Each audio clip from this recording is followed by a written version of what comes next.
வணக்கம், good morning, happy morning, wonderful morning. Happy morning sir. எல்லாருக்கும் happy morning. Sir, இந்த long term mind செட்டை எப்படி சார் கொண்டு வருது? அதாவது ஒரு வேலையை நாங்கள் செய்கிறோம், உடனே அதில் ஏதாவது ஒரு சின்ன ஒரு ஹேர்டல் வந்தது அப்படின்னாலே டக்குன்னு பேக் அடிச்சிடறோம். ஆனால் லாங் டேர்மாக அது பண்ணணும் அப்படிங்கிற அந்த லாங் டேர்ம் மைண்ட் செட்டுங்கிறது எப்படி கொண்டு வர்றது? ஏன்னா உனக்கு என்ன வேணும் கிளாரிட்டியோட உனக்கு தெரியும். சரி சார், அப்போது இன்வெஸ்ட்மெண்ட்லேயே நான் கேட்குறேன். ஒரு ஷேரை வாங்கிடுறோம், லாங் டேர்முக்கு வைக்கணும்னு நினச்சி தான் வாங்குகிறோம். ஆனால் அது விலை குறையுது அப்படின்னா டக்குன்னு பயந்துடுறோம். இல்லை விலை ஏறிடுச்சு அப்படின்னா அப்பா ப்ராஃபிட் வந்துருச்சு அப்படின்னு டக்குன்னு மைண்ட் மாறிடுது. இந்த வேலூரில் ஒரு கதை சொன்னேன், அது மக்கள் பேச்சில் இருக்கும். ஒரு சின்ன பையன் இருக்கிறான், அவனுக்கு 5 வயசு இருக்கும், இப்போ இல்லை ஒரு 6 வயசு இருக்கும். ஒரு ஜாபில் டாடா மோட்டர் கம்பெனி ஓனர், அதே ஜாபில் ஒரு ஜேஎல்ஆர் வச்சுருக்கிறான். இன்னொரு ஜாபில் டாடா கமர்ஷியல் வெஹிக்கிள் கம்பெனியை வச்சுருக்கிறான். அதிலே இவாக்கோ வச்சுருக்கிறான். இப்போ அவங்க தாத்தாவோட அண்ணன் என்ன பண்ணியிருந்தான், ஃபியட் கம்பெனியோட 20 இயர்ஸ் அக்ரிமெண்ட் வச்சுருந்தான். அந்த அக்ரிமெண்ட் நல்லா போச்சு, இன்னும் பல கார் பண்ணலான்னு சொல்லி 20 வருஷம் எக்ஸ்டெண்ட் பண்ணிட்டாங்க. அதையும் தூக்கி இந்த ஜோபில் வச்சுக்கிட்டான். அவங்க அம்மாவை தாத்தா வந்து டொயோட்டாவில் 15% ஓனர், அது இந்த ஜோபில் வச்சுருக்கிறான். இந்த பையன் விற்பானா, அதை விற்க மாட்டானான்னு கேட்டேன். விற்பானா? மாட்டாங்க சார், வாய்ப்பு இல்லை. ஒரு வாட்டி கார் சேல் கம்மியாயிடுச்சுன்னா விற்றுருவாங்க. வாய்ப்பு. என்ன பண்ணுவான், இன்ஜினியர் எடுத்துட்டு ஆக்டிவாக இருப்பான், டே இன்னும் கார் பண்ணுறான்னு பண்ணுவானா மாட்டான். இவங்க பெரிய தாத்தாவுக்கு காரே பண்ண தெரியாதுன்னு சொன்னாங்க. இன்றைக்கி மாதத்துக்கு 65,000 கார் விற்குது இல்லை, 10 லட்சம் காருக்கு மேலே விற்றுட்டான்ல. இவனுக்கு 5 வயசு இருக்குச்சு, இவனுக்கு 25 வயசுக்கு வச்சு எவ்வளோ விற்பாங்க? கரெக்டு தான் சார். அப்போ இந்த கம்பெனியை பத்திரமா வச்சுக்கிறது லாங் டேர்ம் திங்கிங். இன்றைக்கே எனக்கு பார்ட்டி போகணும், 4 பொண்ணோட டான்ஸ் ஆடணும்னா அது விஜய் மல்லையா திங்கிங்கு. உடனே கம்பெனியை விற்றுட்டு கடனை வாங்கி அன்றைக்கே பார்ட்டி பண்ணி எல்லாத்தையும் முடிக்கிறது. ஓகே, அப்போ பெரும்பாலும் எங்களுக்கெல்லாம் விஜய் மல்லையா திங்கிங் தான் இருக்குது சார். ஆமாம், எனக்கு இன்றைக்கே செலவு பண்ணணும். இன்றைக்கி 2ஆம் தேதி, 1ஆம் தேதி இன்வெஸ்ட் பண்ணுறதை பண்ணிட்டு பண்ணியிருக்க மாட்டேன். 4ஆம் தேதி தான் எஸ்ஐபி வருது சார். பற்றி ஆனால் 3ஆம் தேதி இஎம்ஐ வந்துடும். ஆமாம், 2ஆம் தேதி, அதாவது 1ஆம் தேதி 2ஆம் தேதியெல்லாம் இஎம்ஐ. அது முடிஞ்சதுக்கப்புறம் 6ஆம் தேதி 7ஆம் தேதி தான் எஸ்ஐபி வரும். நானாக என்ன பண்ணுவேன், கார்த்தால 1ஆம் தேதி கார்த்தால ஃபஸ்ட்டு ஒர்க்கிங் டேயில் இந்த மாதம் வாங்க வேண்டியதை அன்றைக்கே வாங்கிடுவேன். அது ஏறித்தா இறங்கித்தாலாம் பார்க்குறேன். ஒரு பட்டா கம்பெனியில் ஒரு பெரிய லிஸ்ட்டு வச்சுருப்பேன். அப்படியே ஒரு பெரிய லிஸ்ட்டாக எடுத்து படித்து வாங்கிட்டு கம்ப்யூட்டரை மூடிட்டு வெயிட் பண்ணுவேன். இதுக்கு நடுவில் ஏதாவது விழுந்ததுன்னா டிஃபன் காஃபி ரேஞ்சில் வாங்கின்னு இருப்போம். ஸோ இந்த மாதம் பட்டாசை வாங்கியாச்சு. ஓகே, ஸோ நீங்கள் வச்சுருக்கிறது பார்த்தா இது வந்து ஆக்சுவலாக ஒரு ஐ ஓப்பனிங். இதை நான் மணி பேச்சுட்டையும் கேட்குறேன் சார்கிட்ட. பட்டாஸ் லிஸ்ட்லேருந்து டெய்லியும் டிஃபன் காஃபி ரேஞ்சிலையும் வாங்குறாரு. அது போக டெய்லியும் வாங்க மாட்டேன், மந்த்லி ஒன்று வேறு வச்சுருக்கேன். மார்க்கெட்டு கரெக்ட் ஆகிடுச்சுன்னா வாங்குவேன். ஓகே, இது என்னவாக இருந்தாலும் கொஞ்சம் வாங்கி வச்சுப்பேன். சார், நீங்கள் மந்த்லி லிஸ்ட் ஒன்று வச்சுருக்கீங்க, டெய்லி லிஸ்ட் ஒன்று வச்சுருக்கீங்க. அப்படி மந்த்லி லிஸ்ட்டு ஒன்று, ரொம்ப மார்க்கெட் விழுந்துருச்சுன்னா ஒன்று. சம்டைம்ஸ் மார்க்கெட்டே விழாது, காசு பாட்டுக்கு இருக்கும். இப்போ நான் என் சம்பாத்தியத்தில் இவ்வளோ தொலைக்கலான்னு ஒன்று வச்சுருப்பேன், அது 1ஆம் தேதியே தொலைச்சிருவோம்.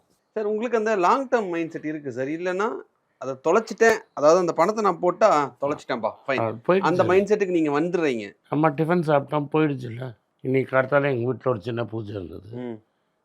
அந்த பூஜை முடிச்சுட்டு வீட்டில் பண்ண டிஃபனு போய் நாங்கள் மாரிஸ் ஹோட்டலில் டிஃபன் சாப்பிட்டோம். ஒரு 6-7 பேர் போனோம். 7 பேருக்கு 1000 சில்லற ரூபா ஆச்சு. 1000 சில்லற ரூபா கட்டியாச்சு. திரும்பி வரும்போது அது மாதிரி தான் இது. பட் ஆனால் ஒரு வித்தியாசம் தெரியுது சார். அப்போ சாப்பிடும்போது, நான் இங்கே வந்ததுக்கப்புறமே அந்த டிஃப்ரென்ஸ் நான் பார்க்குறேன். சாப்பிடும்போது நான் போய் சாப்பிடும்போது ஒரு 1000 ரூபா கொடுத்து சாப்பிட்டேன்னா அதை மறந்துடுறேன். ஆனால் அதை நான் ஸ்டாக்கில் போட்டேன்னா நான் எடுத்து பார்த்துக்கிட்டே இருக்கேன். அதான் நீ அது ஒன்றும் தப்பு இல்லை, அதனால தான் உனக்கு ஷார்ட் டேர்ம் திங்கிங் வருது. நீ என்னைக்காவது எவ்வளோ நாள் பார்த்துருக்கிறிய? ஒரு 15 இடத்துல வச்சுருப்பேன். என்றைக்காவது ஏதாவது திறந்து பார்த்துருக்கியா? என்ன இல்லை சார், நோ. எந்த கம்பெனியில் எவ்வளோ ஷேர் இருக்குதுன்னு நான் என்றைக்காவது கேட்டு பார்த்துருக்கியா? இல்லை, ரொம்ப ரேர் அது. அது என்றைக்காவது விழுந்ததுன்னா அதில் எவ்வளோ இருக்குது அப்படிம்பீங்க. ரொம்ப ரேர் அது. எவ்வளோ வாங்கணுங்கிறதுக்காக அதான் அதை ஆவரேஜ் பண்ணுறதுக்கு முடியுமா அப்படிங்கிறதுக்காக கேட்பீங்க. அதை பார்த்துருக்கேன். இல்லாட்டா ஐ டோன்ட் வாண்ட் இட், எதுக்கு கவலைப்படணும்? சரி சார், இந்த லாங் டேர்ம் மைண்ட் செட்டுங்கிறது உங்களுக்கு எப்படி வந்தது? இப்போ எங்களுக்கு அந்த மைண்ட் செட் இல்லை, அதை கொண்டு வர்றதுக்கு நாங்கள் என்ன பண்ணணும்? அப்படின்னா எப்படி நம்ம ஜெயிக்கணும்? இன்றைக்கி ஜெயிக்காட்டா நாளைக்கு ஜெயிக்கணும். 2 விஷயந்தான்.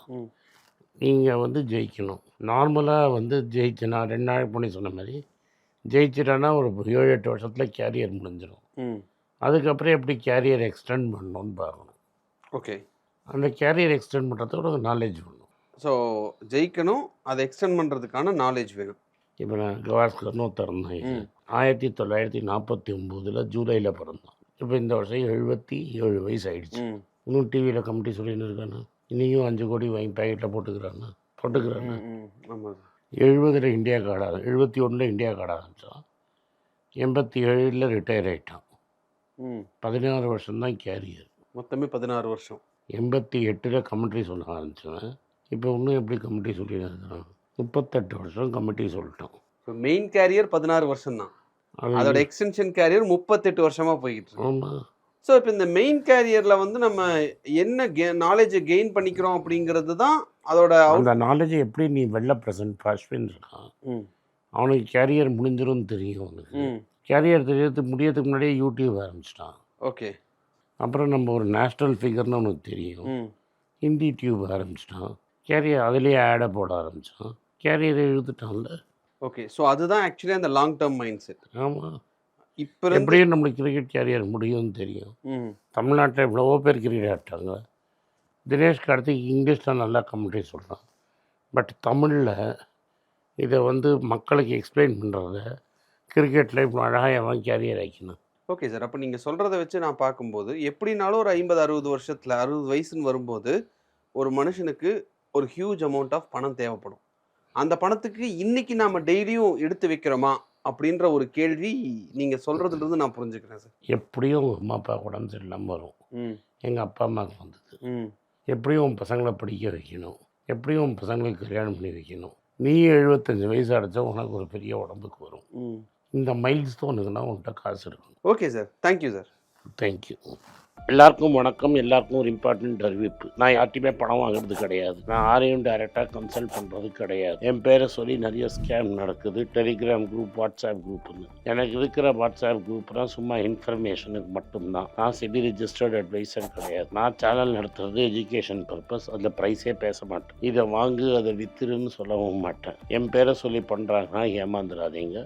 நன்றி, வணக்கம். எல்லாருக்கும் வணக்கம். குழந்தைங்களுக்காக ஃபைனான்ஷியல் லிட்ரஸி, மணி ஃபார் நத்திங்னு 2வது பார்ட்டு. அண்ட் இதில் வந்து செக் எழுதுறது எப்படி, டெபாசிட் ஸ்லிப் எழுதுறது எப்படி, பணம் எப்படி வந்தது, பார்ட்டர்லேருந்து டிமானிட்டைசேஷன் வரைக்கும் எல்லாத்தையும் கவர் பண்ணியிருக்கோம். உங்கள் குழந்தைங்க அப் டு ஏஜ் 10-12க்கு ரொம்ப யூஸ்ஃபுல்லாக இருக்கும். இந்த புக் இப்போதைக்கு ஒரு ஸ்பெஷல் ப்ரைஸில் 450 ரூபாய்க்கு கொடுக்குறோம். இதை யூஸ் பண்ணிக்கோங்க. நன்றி, வணக்கம். moneypage.com வெப்சைட்டை சப்ஸ்கிரைப் பண்ணுங்கள். ஒரு வாரத்துக்கு 4 ப்ரீமியம் ஆர்டிக்கலும் ஃப்ரீ ஆர்டிகல்ஸ் ஒரு 10லேருந்து 15 நாங்கள் போடுறோம். இது சப்ஸ்கிரிப்ஷன் ஒரு மாதத்துக்கு 99 ரூபா தான். இங்கே சொல்கிற கான்செப்ட்ஸை கிரேட்டாக எக்ஸ்பேண்ட் பண்ணி போடுறோம். நீங்கள் படிச்சிங்கன்னா உங்களுக்கு யூஸ்ஃபுல்லாக இருக்கும். நன்றி, வணக்கம். வணக்கம்.